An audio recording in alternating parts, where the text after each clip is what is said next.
آج شام میں ایک بڑا خاص پیغام آپ کے ساتھ رکھنا چاہتا ہوں۔ ہم میں سے ہر ایک کی زندگی مختلف قسم کی مشکلات، مسائل اور پریشانیوں سے گھری رہتی ہے۔ بہت مرتبہ ہم اپنے راستے پر دیانتداری کے ساتھ چل رہے ہوتے ہیں۔ بظاہر ہمیں یوں لگتا ہے کہ ہم خداوند کی مرضی کو پورا کر رہے ہیں، لیکن اچانک کوئی نہ کوئی شخص ہماری راہ میں آ کھڑا ہوتا ہے۔ مخالفت کو دیکھ کر، تنقید کو دیکھ کر ہم حوصلہ ہار دیتے ہیں۔ ہم سوچتے ہیں کہ ہم تو درست کام کر رہے تھے، پھر ہم نے کسی کے راہ میں روڑے نہیں اٹکائے، ہم نے کسی کو کچھ کہا نہیں، پھر میری مخالفت کیوں کی جا رہی ہے؟ کیوں مجھ پر تنقید کی جا رہی ہے؟ اور یہ ہم میں سے ہر ایک کی زندگی میں ہوتا ہے۔ ضروری نہیں کہ آپ کسی کلیسیا کے پاسبان ہوں یا ایلڈر ہوں یا آپ کسی کمیونٹی میں آپ کے پاس کوئی قائدانہ عہدہ ہو، اس وقت ایسا ہوتا ہے۔ نہیں، ہمیں اپنے خاندان میں، اپنے بہنوں بھائیوں اور اپنے عزیز و اقارب کے درمیان بھی اس طرح کے حالات کا سامنا کرنا پڑتا ہے۔ جب اچانک مخالفت اور تکرار شروع ہو جاتی ہے، ہم مخالفت کو دیکھ کر ڈر جاتے ہیں۔ میں نے اپنی زندگی میں بہت سے لوگوں کو دیکھا ہے، بہت سے دوست ہیں میرے، قریبی عزیز اور جاننے والے ہیں، جو مخالفت کو دیکھ کر فوراً پریشان ہو جاتے ہیں۔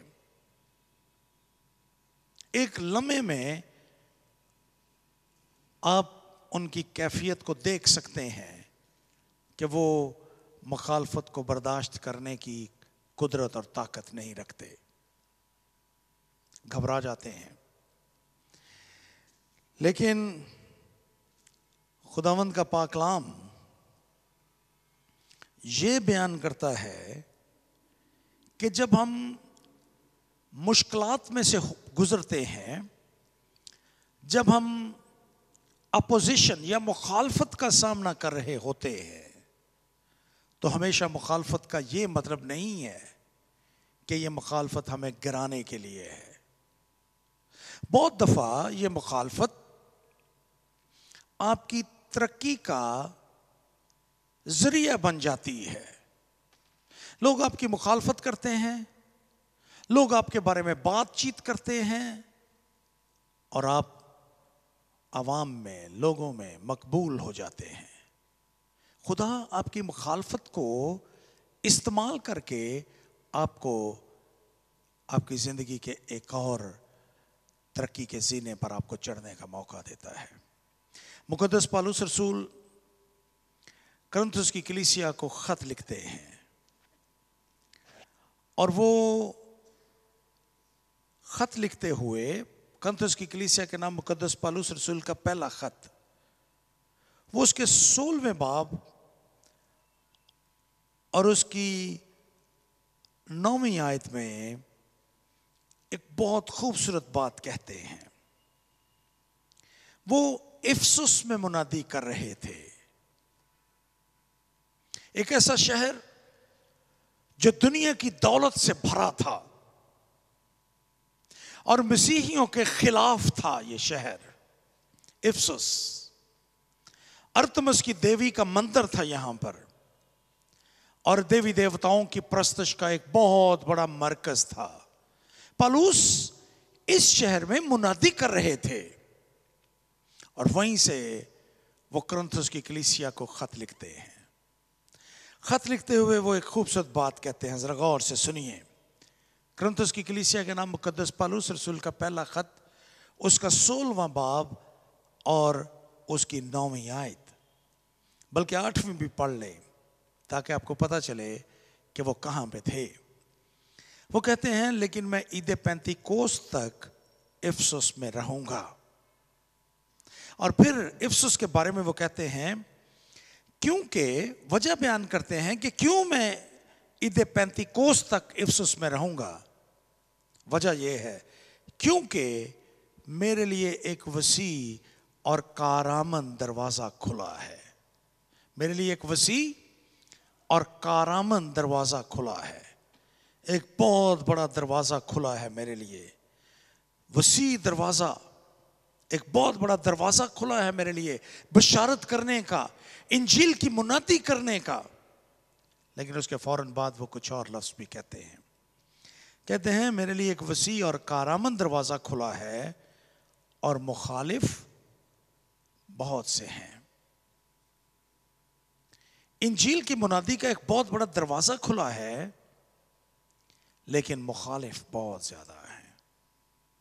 ہر بار جب آپ کو خدا کوئی اپرچونٹی دیتا ہے, کوئی موقع دیتا ہے, آپ کی زندگی میں کوئی نیا کام کرتا ہے, آپ کو کوئی نئی سہولت خدا دیتا ہے, خدا آپ کی دولت میں اضافہ کرتا ہے, خدا آپ کے بچوں کو کوئی سرفرازی عطا کرتا ہے, خدا آپ کے بچوں کی تعلیم میں اضافہ کرتا ہے, خدا آپ کو کوئی نئی برکت دیتا ہے, آپ کسی نئے عہدے پر فائز ہوتے ہیں, بالکل اسی وقت آپ کی مخالفت بھی شروع ہو جائے گی. ترقی, سرفرازی اور اپوزیشن, مخالفت, ان کا آپس میں بہت گہرا تعلق ہے. بتانا کیا چاہ رہا ہوں, جب آپ کی مخالفت ہو تو سمجھیے کہ خداوند آپ کو ترقی دینے کے لیے تیار کر رہا ہے. جتنے زیادہ لوگ آپ کے سامنے ہوں گے, ہم کوشش کرتے ہیں کہ زیادہ سے زیادہ لوگ ہمارے سامنے ہوں, لیکن جتنے زیادہ لوگ آپ کے سامنے ہوں گے اسی قدر آپ کے نقاد بھی زیادہ آپ کے سامنے ہوں گے. جتنی خدا آپ کو ترقی دے گا اسی حساب سے آپ پر تنقید کرنے والے لوگ بھی موجود ہوں گے.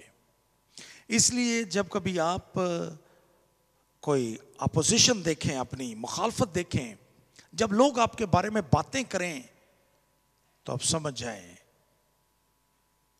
کہ آپ ترقی کے زینے چڑھنے والے ہیں. خداوند آپ کو کوئی نئی برکت دینے والا ہے, خداوند آپ کو کسی امتحان میں کامیاب کرنے والا ہے. آپ کی شفا, آپ کی برکت آپ کو ملنے والی ہے.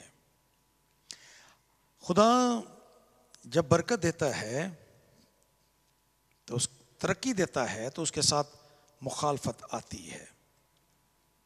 اب سیموئیل کی پہلی کتاب اس کا 16واں باب دیکھیے. خدا نے 10ویں باب, سیموئیل کی پہلی کتاب اس کے 10ویں باب سے ہم پڑھتے ہیں کہ کس طرح سے خدا نے سیموئیل کو یہ حکم دیا جب لوگ ایک بادشاہ کا مطالبہ کر رہے تھے خدا سے, سیموئیل کی معرفت, تو خدا نے اس کو کہا کہ میں بنیامین کے قبیلے سے ایک شخص کو بھیجوں گا, تو اسے مسح کر کے بادشاہ بنا دینا. جو ہی ساؤل بادشاہ بنا خدا کا دل اس سے اچاٹ ہو گیا. لیکن خدا نے اس کو چھوڑا نہیں, جب تک وہ زندہ رہا وہ بادشاہ ہی رہا, کیونکہ خداوند نے اس کو مسح کروایا تھا. لیکن ہم 16ویں باب میں پہنچتے ہیں, سیموئیل کی پہلی کتاب اور اس کا 16واں باب. ہم وہاں پر ایک نیا حکم سیموئیل نبی کے لیے دیکھتے ہیں خداوند کی طرف سے. خدا اس کو کہتا ہے کہ تو یسی کے گھر میں جا اور اس کے بیٹوں میں سے ایک بیٹا میں تجھے دکھاؤں گا، اسے بادشاہ بننے کے لیے مسا کر۔ چلا جاتا ہے سیموئیل، 7 بیٹے، یسی اپنے 7 بیٹے سیموئیل کے سامنے لاتا ہے، لیکن خدا ان میں سے کسی کو پسند نہیں کرتا۔ سیموئیل پوچھتا ہے کہ کیا تیرے اتنے ہی بیٹے ہیں؟ وہ کہتا ہے نہیں، ایک اور ہے۔ وہ کہاں پہ ہے؟ وہ چرواہا ہے، گڈریا ہے، وہ میری بھیڑ بکریاں چرا رہا ہے، کیونکہ وہ دوسروں کی نسبت تھوڑا کمزور ہے۔ سیموئیل کہتا ہے کہ اسے بھی بلا۔ جب وہ آتا ہے تو اس کے بارے میں اس کا حلیہ لکھا ہے کہ وہ تھوڑا کمزور تھا، سرخ روح تھا۔ خدا دنیا کی نظر میں سیموئیل داؤد اس قابل نہیں تھا، اپنے باپ کی نظر میں اس قابل نہیں تھا کہ وہ کسی اعلیٰ عہدے پر فائز ہوتا، لیکن خدا کی نظر میں وہ تھا۔ خدا نے سیموئیل سے کہا کہ اسے مسا کر دیا جاتا ہے، اور اس کو آئندہ ایک نیا ساؤل کی جگہ پہ بادشاہ بننے کے لیے مسا کیا گیا ہے۔ لیکن مسا کرنے کے بعد کیا ہوا؟ اس کے سارے بھائی وہاں پر کھڑے ہیں، وہ سارے کے سارے اپنے دل میں سوچتے ہوں گے کہ سیموئیل تو اپنی ساری کپی اس کے سر میں ڈال دے، جتنا تیرے پاس تیل ہے تو اس کے سر میں ڈال دے، لیکن یہ کبھی بادشاہ نہیں بنے گا۔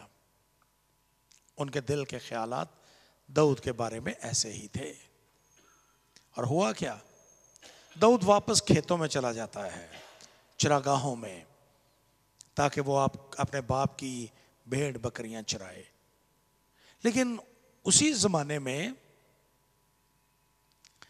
فلسطی حملہ کر دیتے ہیں بنی اسرائیل پر، اس کے سارے بھائی جنگ میں چلے جاتے ہیں، لیکن داؤد اپنے باپ کی بھیڑ بکریاں چرا رہا ہے۔ کیوں؟ اس لیے کہ وہ سپاہی نہیں تھا، وہ جنگجو نہیں تھا، وہ فن حرب سے واقف نہیں تھا، اس کے ہاتھوں نے کبھی تلوار اور نیزے اور ڈھال کو نہیں اٹھایا تھا، بلکہ اس کے ہاتھوں میں بانسری اور اکتارا اور ساز رہے تھے، جن کو بجا کر وہ خدا کی تعریف کیا کرتا تھا چراگاہوں میں۔ لیکن اس نے بھیڑ بکریوں کو چراتے ہوئے درندوں کا مقابلہ کیا تھا۔ سو جرت اور بے خوفی داؤد کی زندگی کا خاصہ تھی۔ 17ویں باب میں جب فلسطینیوں نے حملہ کر دیا تو داؤد وہاں پر اپنے بھائیوں کو کھانا دینے کے لیے جاتا ہے، اور جب وہ وہاں پر پہنچا تو اس نے سنا کہ 40 دن سے جاتی جولیت نامی شخص جو ہے وہ آتا ہے اور آ کر خداوند کی فضیحت کرتا ہے، انسلٹ کرتا ہے خدا کی، اور کوئی اس کا مقابلہ کرنے کے لیے آگے نہیں بڑھتا۔ داؤد اپنے آپ کو پیش کرتا ہے۔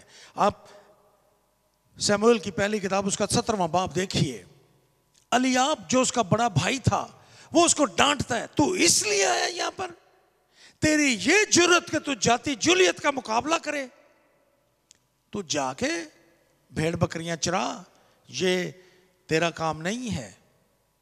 اور پھر ساؤل کے بارے میں بھی آپ جانتے ہیں کہ ساؤل نے بھی اس کو کہا، جب اس نے اس کو کہا کہ یہ زرہ بختر پہن اور وہ اس کو پوری نہ آئی، تو وہ بھی اس کو یہی سمجھاتا ہے۔ اپوزیشن، مخالفت، اور سب سے بڑی مخالفت ایک بہت بڑے شخص یعنی جاتی جولیت کی صورت میں اس کے سامنے کھڑی تھی۔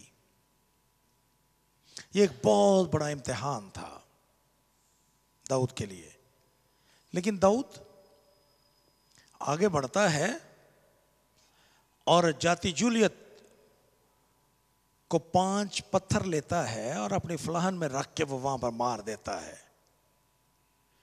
صرف ایک ہی مقابلے سے اس اپوزیشن، اس مخالف شخص کا مقابلہ کرنے کی بدولت ایک ہی لمحے میں 0 سے ہیرو بن جاتا ہے۔ خدا کیا کر رہا تھا اس کی زندگی میں. خدا جاتی جولیت کو استعمال کر رہا تھا. اب بائبل کا، اگر آپ بائبل کے طالب علم ہیں تو آپ اس بات سے واقف ہوں گے کہ جاتی جولیت کا اس کے بعد بائبل میں کہیں اور ذکر نہیں ہے. یوں لگتا ہے کہ جاتی جولیت کی زندگی میں خدا نے اس کے سپرد ایک ہی کام کیا تھا، اور وہ یہ تھا کہ وہ داؤد کے ہاتھوں قتل ہو اور داؤد ہیرو بن جائے. وہ داؤد کو ترقی دینے کے لیے ایک زینہ بن گیا، اور داؤد راتوں رات شہرت کی بلندیوں پر پہنچ گیا. اگر آپ اپوزیشن کا، مخالفت کا مقابلہ نہیں کریں گے تو آپ کبھی تخت پر نہیں بیٹھ سکیں گے. تخت پر بیٹھنے کے لیے، سرفرازی کو حاصل کرنے کے لیے آپ کو مخالفت کا سامنا کرنا پڑے گا، تنقید برداشت کرنا پڑے گی، لوگوں کی باتیں سننا پڑیں گی. اور اگر آپ ایسا کرنے کے لیے تیار نہیں ہیں تو پھر آپ جس مقام پر ہیں یہیں پر رہیں گے. اس سے آگے نہیں آپ بڑھ سکتے. آگے بڑھنے کے لیے آپ کو لوگوں کی باتیں، تنقید، مخالفت، یہ سب کچھ برداشت کرنے کی قوت آپ کے اندر ہونی چاہیے. اگر آپ اپنے خاندان میں کوئی نمایاں مقام چاہتے ہیں تو پھر آپ کے اندر برداشت ہونی چاہیے، قوت ہونی چاہیے، تاکہ آپ ان کی کڑوی کسیلی باتوں کو سن کر ان کا مقابلہ، ان کو برداشت کر سکیں. آئیے میں آپ کو ایک طریقہ بھی بتاتا ہوں کہ کیسے ہم یہ سب کچھ کر سکتے ہیں. پیدائش کی کتاب اور اس کا 26واں باب، یہ بہت اہم باب ہے. ہو سکتا ہے کبھی آپ نے اس انداز میں اس کا مطالعہ نہ کیا ہو جس انداز میں آج میں اس کو آپ کے سامنے پیش کرنے والا ہوں. یہ جرار کے ملک کا واقعہ ہے. ابراہیم بھی وہاں پر رہا تھا، جرار کے ملک میں. ابھی ملک وہاں کا بادشاہ تھا، اور وہاں پر ابراہیم نے بھی پناہ لی تھی. پیدائش کی کتاب کا 26واں باب یہ بیان کرتا ہے کہ اسحاق بھی اس ملک میں رہ رہا تھا، چلا گیا. اس لیے کہ جہاں اسحاق رہتا تھا وہاں پر کال پڑ گیا تھا، اور خداوند نے اسحاق کو یہ کہا کہ تو اس ملک میں چلا جا اور وہاں پر رہ، میں تجھے برکت بخشوں گا. سو اسحاق وہاں پر چلا گیا. وہاں پر کیا ہوا کہ جب اسحاق اپنے خاندان کے ساتھ وہاں پر رہائش پذیر تھا تو خدا نے اسے بہت برکت دی. آپ اگر 26ویں باب کی 12ویں آیت کو دیکھیں، میں باقی چیزوں کو چھوڑ رہا ہوں، 12ویں آیت تک چلیے، پہنچیے. 12ویں آیت میں لکھا ہے، اور اسحاق نے اس ملک میں کھیتی کی اور اسی سال اسے 100 گنا پھل ملا، اور خداوند نے اسے برکت بخشی، اور وہ بڑھ گیا اور اس کی ترقی ہوتی گئی یہاں تک کہ وہ بہت بڑا آدمی ہو گیا. اس کے پاس بھیڑ بکریاں اور گائے بیل اور بہت سے نوکر چاکر تھے. خدا نے اسے بہت برکت دی اس ملک میں. وہ ایک امیر آدمی بن گیا. اس کے پاس 100 گنا پھل اس کو ملا، جیسا خدا نے وعدہ کیا تھا کہ میں تجھے برکت دوں گا. خدا نے اس کو برکت دی، لیکن اس کا نتیجہ کیا نکلا؟ جو ہی اس کو یہ سب کچھ حاصل ہوا، فلسطی اسے حسد کرنے لگے. They became jealous. وہ خوش نہیں ہوئے اس کو دیکھ کر کہ اس کے پاس اتنی دولت آ گئی ہے، اس کے پاس نوکر چاکر آ گئے ہیں، اس کے پاس بھیڑ بکریاں آ گئی ہیں. یہ خوش نہیں ہوئے، بلکہ وہ اس سے حسد کرنے لگے.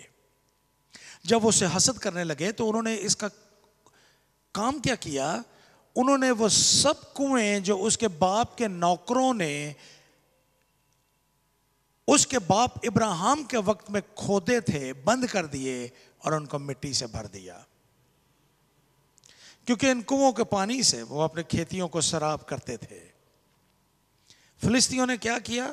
حسد کرنا شروع کر دیا، اور حسد میں انہوں نے کیا کام کیا کہ وہ سارے کنویں جو اس کے باپ ابراہیم کے زمانے میں جب وہ اس ملک میں قیام پذیر تھا کھودے گئے تھے، وہ سب بند کر دیے۔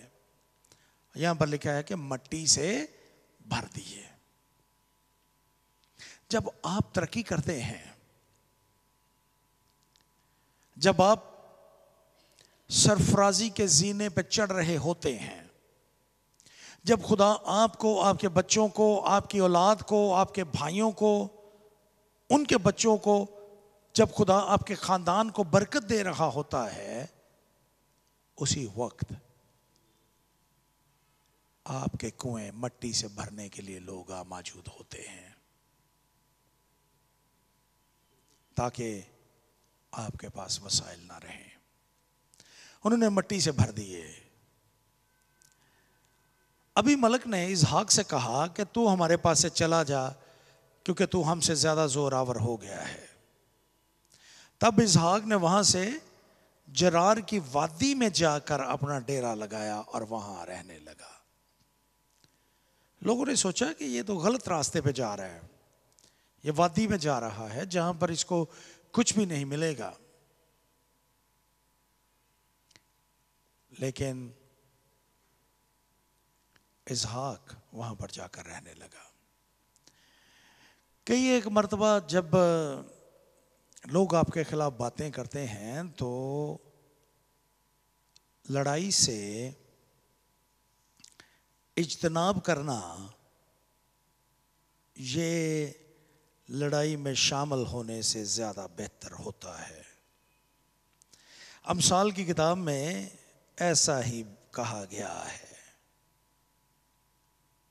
کہ لڑائی میں پڑنے سے بہتر ہے کہ لڑائی سے گریز کیا جائے، جھگڑے سے اجتناب کیا جائے۔ کئی ایک مرتبہ یہ زیادہ بہتر ہوتا ہے۔ میں آپ کے سامنے ایک دلچسپ اصل میں بات کرنا چاہتا ہوں، اس لیے میں آپ کو آگے لے کے چلتا ہوں۔ اسحاق کے نوکر جب وہاں پر تھے تو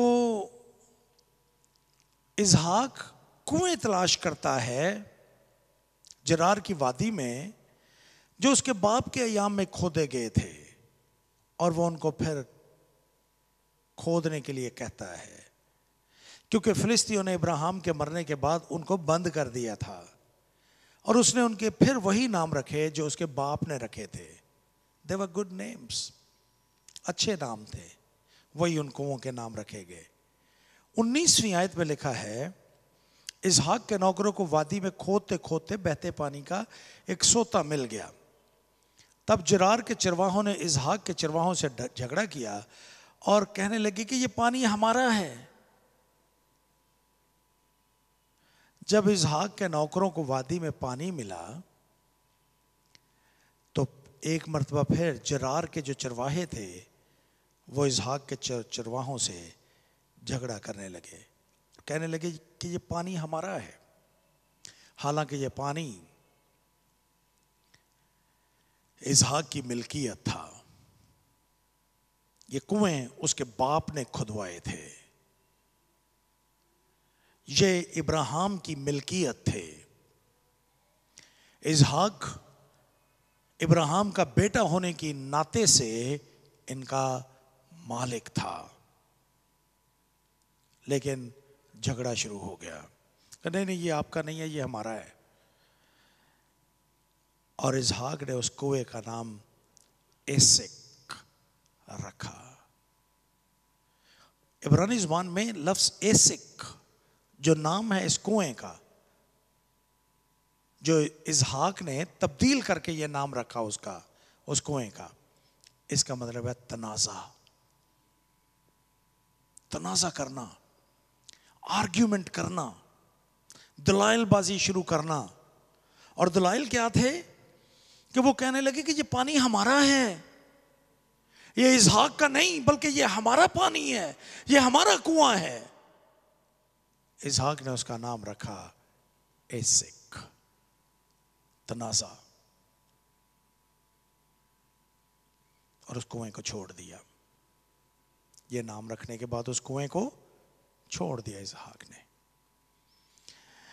اس نے یہ کوشش نہیں کی کہ وہ ثابت کرے کہ یہ کنواں میرے باپ نے کھدوایا تھا، میں اس کا مالک ہوں۔ ایسا کچھ نہیں کرتا، چھوڑ دیتا ہے۔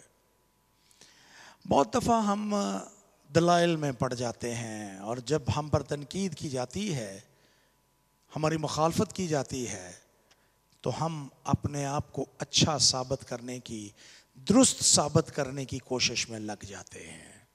ثابت کرنے کے لیے آرگیومنٹس دیتے ہیں، دلائل دیتے ہیں۔ ہم اپنی انرجی اور اپنا وقت ضائع کرتے ہیں۔ اسحاق ایسا نہیں کرتا۔ اسحاق شروع سے اس پالیسی پر عمل کر رہا ہے کہ آگے بڑھو۔ اس لیے وہ دلائل بازی میں پڑنے کی بجائے، وقت ضائع کرنے کی بجائے، اس کنویں کو جس کا نام ایسک تھا رکھا اس نے، اس کو چھوڑ کر آگے بڑھتا ہے۔ 21ویں آیت میں یہ لکھا ہے کہ انہوں نے دوسرا کنواں کھودا۔ اسحاق کے نوکروں نے دوسرا کنواں کھودا، اس کے لیے بھی وہ جھگڑنے لگے، اور اس نے اس کا نام ستنا رکھا۔ لفظ ستنا، اس کا مطلب ہے اپوزیشن، مخالفت۔ سو اسحاق نے اس کا نام، پہلے کا نام کیا رکھا؟ ایسک، جس کا مطلب ہے تنازع۔ اور دوسرے کنویں کو جب انہوں نے کھودا اور پھر وہ جھگڑنے لگے تو اس کا نام اس نے کیا رکھا؟ ستنا، یعنی مخالفت۔ اس نے کہا یہ اپوزیشن ہے میری، یہ مخالفت ہو رہی ہے میری، اس لیے اس نے اس کا نام ستنا رکھ دیا اور اس کو بھی چھوڑ دیا۔ مخالفت کا جواب نہ دینا یہ بھی عقل مندی ہوتی ہے کئی مرتبہ۔ ضروری نہیں کہ ہم ہر ایک شخص کو جواب دیں، یہ ضروری نہیں ہے۔ سو اگر آپ زندگی میں کبھی مخالفت آپ کی ہو تو ضروری نہیں کہ آپ ان کو جواب دیں۔ نظر انداز کرنا بھی ایک بہت بڑا کام ہے۔ یہ مخالفت دراصل آپ کو ترقی کی طرف لے کے جا رہی ہے، اس لیے ضروری نہیں کہ ہم وہاں پر وقت ضائع کریں۔ سو نہ تو اسحاق ایسک کے مقام پر، ایسک کے کنویں پر وقت ضائع کرتا ہے، اور نہ ستنا کے مقام پہ۔ وہ یہ نہیں کہتا کہ دیکھیں ہم نے ابھی ابھی اس کو کھودا ہے اور پانی نکلنے کی دیر ہے تو تم آ گئے ہو اس پہ قبضہ کرنے کے لیے۔ نو، وہ اس کو بھی چھوڑ دیتا ہے۔ 22ویں آیت میں لکھا ہے سو وہ وہاں سے دوسری جگہ چلا گیا۔ اس نے کیا کیا؟ دوسری جگہ پہ چلا گیا۔ ایسک کو بھی چھوڑا، ستنا کو بھی چھوڑا، اور ایک اور جگہ پہ چلا گیا۔ نہ اس نے دلائل بازی میں وقت ضائع کیا، نہ اس نے مخالفت کا جواب دینے میں وقت ضائع کیا۔ تیسری جگہ پہ چلا گیا۔ سو وہاں سے دوسری جگہ چلا گیا اور ایک اور کنواں کھودا جس کے لیے انہوں نے جھگڑا نہ کیا۔ پھر انہوں نے جھگڑا نہ کیا۔ اس نے اس کا نام رہوبوت رکھا۔ رہوبوت کا مطلب ہے وسیع جگہ، براڈ پلیسز، وسیع جگہیں۔ رہوبوت کا مطلب ہے وسیع جگہیں۔ اس نے اس کنویں کا نام رہوبوت رکھا، یعنی وسیع جگہیں۔ اور اس نے کہا کہ اب خداوند نے ہمارے لیے جگہ نکالی اور ہم اس ملک میں برومند ہوں گے۔ کہ ایک مرتبہ جب آپ ایسک کے مقام پہ ہوتے ہیں، جب لوگ آپ کے ساتھ آرگیومنٹ کرنا چاہتے ہیں، جب دلائل بازی لوگ کرنا چاہتے ہیں آپ کے ساتھ، اور آپ اس میں وقت ضائع نہیں کرتے. آپ کوئی کام کر رہے ہیں، لوگ آپ پہ آ کے اعتراض کر رہے ہیں اور وہ آپ سے چاہتے ہیں کہ آپ ان کے ساتھ دلائل بازی کریں. آپ اچھے کام کو بھی ان پر ثابت کرنے کی کوشش کریں. اس کو نظر انداز کرنا از دا بیٹر آپشن. کئی ایک مرتبہ آپ کی مخالفت کسی کام کے لیے لوگ شروع کر دیتے ہیں،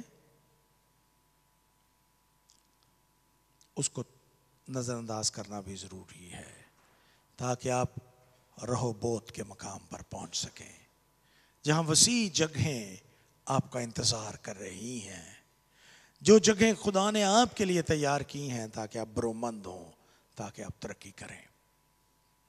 سو اپنے وقت کو ضائع نہ کیجیے.